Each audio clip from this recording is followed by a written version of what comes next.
يا حلو طل يا حلو صبح نهارنا فل. السلام عليكم، اللهم صل وسلم وبارك على سيدنا محمد. ازيكم يا بنات؟ عاملين ايه؟ يا رب تكونوا بخير. يا صباح الجمال، يا صباح التفاؤل، يا صباح الامل، يا صباح الطاقه الايجابيه، يا صباح الرضا، يا صباح كل حاجه حلوه على العيون كل زي العسل.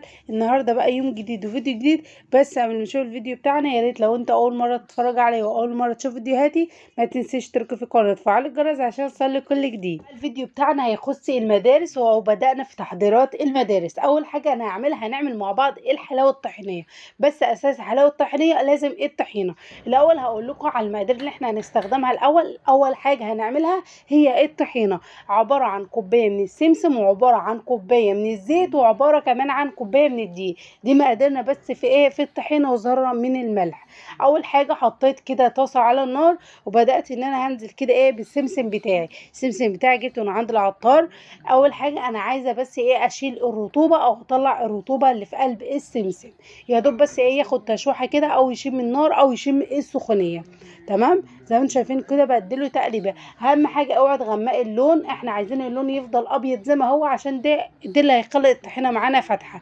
لكن لو غمقتي في لون السمسم الطحينه هتكون معاكي غامقه، وكمان هتكون معاكي مرره، وكمان الحلاوه هتكون عايزه يعني ايه، الطعم بتاعها هيكون عادل شويه، يعني ايه، هيكون لاسع فيه سنه مراره عشان احنا حمرنا السمسم جامد. يا دوب بس انا عايزاه بس يشم بس ايه سخونيه النار. بعد كده هبتدي ان انا هنزل كده بايدي واشوف كده السمسم معايا سخن ولا لا. لكن احنا ما بنيجي نعمل معجنات لازم ايه نخلي السمسم بتاعنا يكون لونه ذهبي كده سفيري، عشان واحنا بناكل نحس بطعم السمسم. لكن ده ما ينفعش كده فيه خالص، لازم يكون لونه فاتح وابيض. خلاص كده حسيت ان خلاص سخن معايا، هرفعه بقى خالص من على النار، وابتدي ان انا انزل بيه بالطبق بتاعي. بسم الله الرحمن الرحيم. اهو نزلت بيه بقى كده كله، زي ما انتم شايفين لونه ابيض زي ما هو، اكنك ما حطيتهوش على النار. بعد كده هعمل ايه؟ هنزل بقى ايه بالدقيق بتاعنا برضو بكوبايه الدقيق، ونطلع برضو الرطوبه اللي فيها. بس قبل ما هبتدي هجيب منخل عندي وانخله برضو عشان لو فيها اي تكتلات ولا اي حاجه، وهرفعه برضو على النار نفس ايه السمسم. في ناس بقى ممكن تقول لي طب ما انت ليه تعملي إيه الحاجات دي كلها؟ طب ما انت ممكن كنت جبتي طحينه وعملتي بقى الحلاوه. طب لا، انا هجيب الطحينه. رحت بصراحه قلت له انا عايزه ب 20 جنيه، بحسب هيديني كميه طحينه ايه محترمه. لقيت بصراحه ب 20 جنيه يجي نص كوبايه، فقلت لا ما ينفعش. فانا ليه؟ طب ما انا اشوف الطريقه واعملها في البيت احسن، وكمان اعمل حلاوه، يبقى ما اشتريناش حاجه من بره غير ايه السمسم. تمام. قمت رايحه جايبه بس السمسم بس اللي جبته من بره، لكن الزيت والدقيق انا عندي موجودين. خلاص كده حطيته على النار، وهبتدي ان انا ايه اديله كده تشويحه برضو نفس النظام. عايزه الدقيق يسخن معايا. عايزه اقول لكم الحاجه في البيت بيكون لها طعم حلو جدا جدا ومختلف، وكفايه النظافه وكفايه الجوده وكفايه ان انت ما صرفتيش قد كده عشان خاطر تروحي تجيبي ايه الحلاوه. هتجيبي يعني الحلاوه بصراحه سمعت ان هي غليت جدا، والطحينه يعني كنت اجيب ب10 جنيه بسم الله ما شاء الله، بيديني كميه دلوقتي ب20 جنيه ما بيكملوش حاجه. تمام. فانا بصراحه انا بعمل للناس اللي ممكن ما تقدرش تجيب الحاجه بقد كده غاليه، وخصوصا الاطفال اللي بتحب مثلا السندوتشات بالحلاوه وهي رايحه المدرسه. تمام. هنا بقى كده خلاص معايا كده الدقيق سخن، هطفي بقى النار ونبتدي نعمل بقى ايه الطحينه. كل حاجه هتعرفوها في الفيديو ده، الحاجه سهله وبسيطه ومش مكلفه ومش متعبه. انا بصراحه يعني في بعض حاجات كده انا ببطئ فيها الفيديو علشان خاطر اقدر اشرح لكم واقدر افهمكم انا بعمل ايه. خلاص كده تمام. عملنا كل حاجة مع بعض، واهم حاجة الزيت يكون زيت نباتي او زيت اي نوع، بس بلاش زيت التموين، لان زيت التموين فيه زي زنخة كده او فيه زي ريحة بتبان في اي حاجة انت بتستخدميها سواء في الاكل او في المعجنات. جبت بقى الكبه بتاعتي الحبيبتي دي اللي بقت ايدي ورجلي، ده انا جايباها من سنتين. عملت بها مره واتنين وتلاته ولقيتها باظت. بصراحه لقيت هنا يعني عمي قال لي في حد يعني بتاع بيصلح حاجات زي دي وما شاء الله شغله حلو. قلت له بجد؟ قال لي اه. قلت له خلاص هو فين؟ اداني العنوان ورحت وكده وعملتها. وبصراحه انا مبسوطه جدا جدا جدا ان هي اتصلحت. رحت لكذا واحد كان بيقول لي مش هتتصلح، والحمد لله اتصلح. نزلت كده ايه بالسمسم بتاعي، وبدات ان انا ايه اجيب الكبه، وبدات ان انا ايه اخلط كده في المكونات. تمام.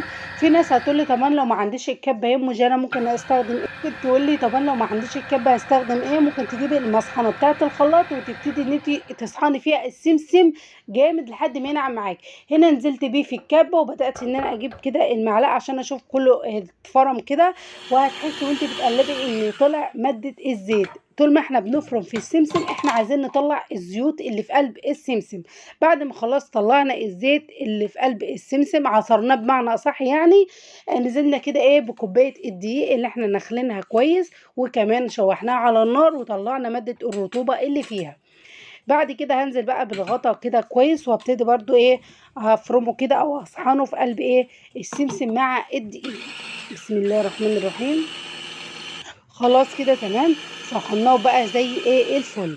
هنعمل ايه بقى؟ هنبتدي بقى نجيب كوبايه الزيت وهننزل بقى ايه شويه بشويه. كانك بتعملي صوص شوكولاته، يعني ما بتعملي صوص شوكولاته بتنزلي سرسوب بسرسوب، دي نفس النظام. هنعمل ايه؟ اول حاجه هنزل كده بشعره بس كده او ذره من الملح، ده بقى ايه كده ضربه كده صغيره بقلب كده المفرمه او بقلب كده الكبه. وبعد كده هننزل ايه بالزيت. هقولها تاني يا جماعة، لازم الزيت يكون نوع نظيف. نزلت كده بنص كوباية الزيت، وابتدي برضو ان انا ايه اضربها كده ضربتين واشوف القوام بتاعي يحتاج زيت تاني ولا مش هيحتاج.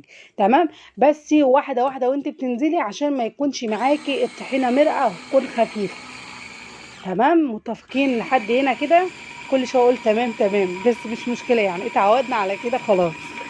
هنا بقى خلاص كده بعد كده ما اتفرمت معايا وبقت زي الفل، حسيت ان القوام كده عايز لسه ايه شويه من الزيت. هنزل كمان ايه بشويه كمان من الزيت، واساعد كمان الكبه واقلب كده بالمعلقه عشان من فوق لتحت. خلاص كده تمام، هنضربها كمان ضربة ونشوف ايه الخطوة اللي بعد كده. بسم الله الرحمن الرحيم. عايزة اقول لكم اول ما عملت المكونات دي كلها شميت ريحة الطحينة فعلا فعلا فعلا.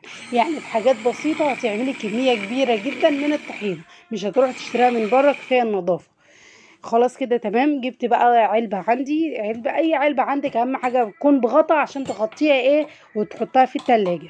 وهنا الشوية اللي ما خدتهمش يعني في حدود كده معلقتين من الزيت، هرجع تاني شوية الزيت اللي فاضوا هرجعهم تاني فين في الازازة. خلاص كده تمام. بسم الله الرحمن الرحيم. افضي بقى كده سكينة الكب اهو، وبعد كده هبتدي ان انا اعمل ايه. بسم الله الرحمن الرحيم. شايفين القوام ولا تقيل ولا خفيف ولا مخرز معانا ولا فيه تكتلات، وتحسوا ان هو كريمي كده. شايفين؟ جبت المعلقه عشان اوريكم ايه العسل ده. شايفين؟ كريمي كده وجميله وناعمه وحلوه والريحه فظيعه. يعني انا حطيت صبعي كده ودوقتها نفس الطحينه. يعني لو انا مش بعملها وجد دوقتها هقول هي الطحينه دي شارينها. هنا بقى جبت كده كيس الطحينه اللي انا وريته لكم اهو، عشان اقول لكم دول شويه ب20 جنيه. شايفين؟ يجي نص كوبايه، ما كانوش هيعملوا معايا مقدار الايه الحلاوه الطحينيه. وهتشوفوا دلوقتي احنا هنحتاج قد ايه طحينه. بسم الله. شايفين؟ نازله معايا كده قوام تحفه. خلي بالكم كمان كل ما بتقعد كل ما بتتقل معاكم، يعني مش هتبقى كده بالسمك، لا هتتقل معاكم اكتر كمان. انزل بقى كده الاحراف وكل حاجه كده في قلب الطبق بتاعي او في قلب العلبه، واركنها بقى كده ايه على جنب واغطيها اهو. شايفين؟ وهجيب كمان معلقه عشان اوريكم اكتر القوام بتاعها تقيل وحلو وجميل، ولا في تكتلات ولا في تخريطات ولا في اي حاجه اهي. بدام معلم كده عن معلقه يبقى كده ايه قوام معاكي ناجح وحلو. خلاص كده نركنها بقى على جنب ونشوف هنعمل ايه بقى، والحلاوه الطحينيه هتكون عباره عن ايه. بسم الله الرحمن الرحيم. انا بصراحه يعني بيعجبني جدا جدا الحاجه اللي بعملها في البيت وبتطلع ناجحه جدا زي بتاع بره واحسن، وكمان بتفرط لي كميه كتير. برضو 3 مقادير للحلاوه الطحينيه. عندي كوبايه من الحليب البودر، وعندي كمان كوبايه من السكر البودر، وعندي كمان كوبايه من الطحينه. هي دي الحلاوه الطحينيه باسهل طريقه ونفس اللي انت بتجيبها من بره. في ناس ممكن تستغرب يعني ال3 مقادير دول ممكن نعمل، ممكن تستغرب يعني الحلاوه الطحينيه من اللي احنا بنشتريها بتشتريها من بره ب3 مقادير بس، ايوه ب3 مقادير بس. عندنا السكر البودره والحليب البودر وكمان الطحينه. تمام. وكمان هناخد بس ايه ذره كده ايه من الفانيليا السايله بس عشان تعدل ايه وتخلي كده الريحه حلوه. تمام. دي الفانيليا السايله اللي كنت عاملاها معاكم قبل كده في المارشميلو. بصراحه انا بستخدمها وعينها تاني ايه في التلاجة عشان تفضل محافظه معايا لحد اخر ايه نقطه. ننزل بقى كده ايه، مش هنحتاج عجان ولا نحتاج اي حاجه، كل ده هيكون بايدينا وايدينا مغسوله بالصابونه ومنضفينها. ندي بس كده ايه تقليبه مع السكر البودره ومع كمان الحليب البودره وكمان ذره من ايه الفانيليا. نبتدي بقى نعجن ايه، نعجن كده ايه بالطحينه. بسم الله الرحمن الرحيم. شايفين قوام الطحينه كل ما بيقعد كل ما بيتقل معايا. ابتدي بقى كده اعجن زي ما انتم شايفين كده بطراطيف صوابعي لحد ما اغلف بقى ايه المكونات دي كلها بقلب الطحينه. لو حسيتيها ان هي لسه كده ما مش ماسكه ببعض، هنبتدي نزود ايه الطحينه بتاعتنا، بس كل حاجه ايه بالتدريج اهو. زي ما انتم شايفين كده حسيت لسه عايزه، هبتدي بقى ايه ان انا اقلب كده برضو بقلب الطحينه. شايفين الجمال، شايفين بقى الحلاوه، الحاجات في البيت نظيفه. وكمان لسه بقى هتشوفوا كمان النتيجه، لسه هتشوفوا النتيجه لما الحلاوه تخلص وتشوفوها واحنا بنعملها كده بنقطعها وبتتقطع معانا قطع كده ايه متساويه. خلاص كده تمام. حسيت لسه كمان ايه على ايه معلقه كمان كبيره بس كده، مش هحتاج حاجه تانية. وكده الحمد لله الحلاوه معايا ايه جاهزه.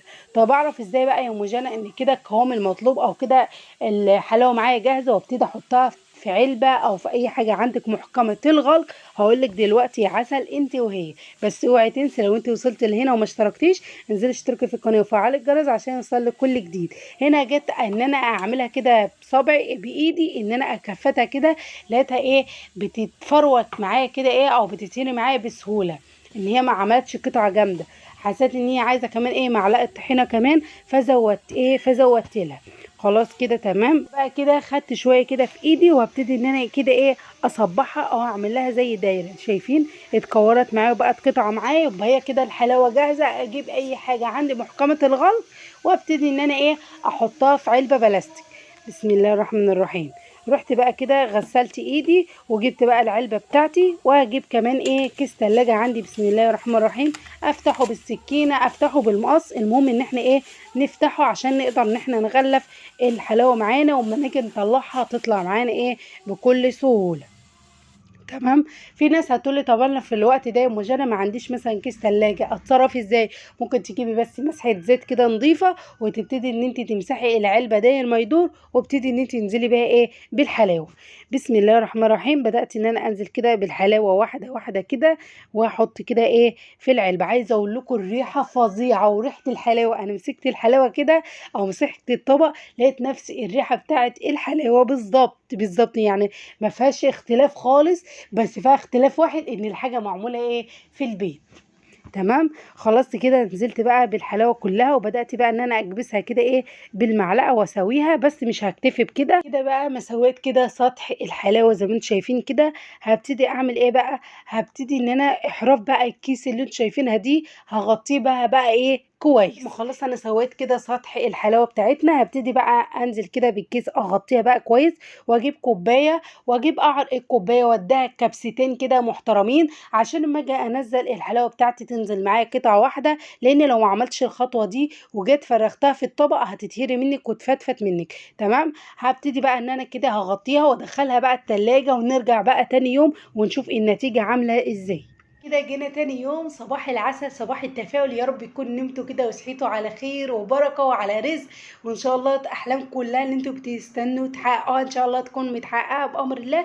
بس اهم حاجه الاستغفار والصلاه والتسابيح بيفرق جدا جدا جدا في كل حاجه انت بتتمنيها. هنا بقى كده جبت الطبق وجبت بقى علبه الحلاوه القمر العسل دي، تحس ان هي ايه قطعه زبده كده في نفسها. وشايفين نفس لون الحلاوه اللي بتشتري من بره بالظبط. شلت بقى كيس التلاجة خلاص ما عدناش هنستخدمه.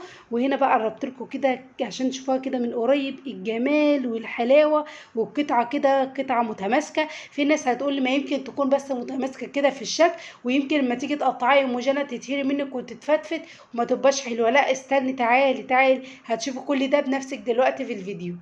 شايفين القمر؟ هثبت بقى كده الموبايل ونبتدي بقى ان احنا نقطع بقى قطع طولية كده، ونشوف بقى شكلها من جوه مفرغة وحلوة وكمان متماسكة. بسم الله الرحمن الرحيم. شايفين؟ الله اكبر، بسم الله ما شاء الله على قطعة ايه الحلاوة، العسل، ايه القمر دي. نقطع كمان حتة برضو زيادة تأكيد. لا ده كده كتير. شايفين بقى الحلاوة؟ شايفين اللون ولا الريحة تحفة ولا الطعم جميل جميل جميل. ما كنتش متخيلة ان بثلاث مكونات نقدر نعمل الحلاوة في البيت بأبسط المقادير وبأبسط الحلول، وكمان حاجة موفرة وحاجة اقتصادية، وكمان نقدر نوفر. وخصوصا ان عيالنا خلاص داخلين على المدارس ولازم ياخدوا مثلا سندوتشات حلاوة لان هم بيحبوها، وكمان هتقدري تعمليها وتعملي كمية كبيرة ومش هتصرفي كتير خالص ولا تروحي تجيبي الحلاوه بقد كده. بصراحه الحلاوه اسعارها زادت جدا، فاحنا بابسط الحلول وبابسط الفلوس هنقدر ان احنا نعملها في البيت، وكمان هتعجبك وهتبتدي ان انت تكتري او تضاعفي المقادير عشان خاطر عجبتك جدا. كفايه النظافه، كفايه الجوده، كفايه ان انت تعملي حاجه في بيتك على قد ايدك. مع موجنه هتوفري وهتعملي كل حاجه اقتصاديه. دي كان فيديو النهارده، يا رب يكون عجبكم وقدرت افيدكم حتى لو بمعلومه بسيطه. فيديو جديد، دمتم في رعايه الله وحفظ الله، وربنا يحسن ما بين ايديكم، وكمان اللهم ديم علينا نعمة واحفظها من الزوال. سلام.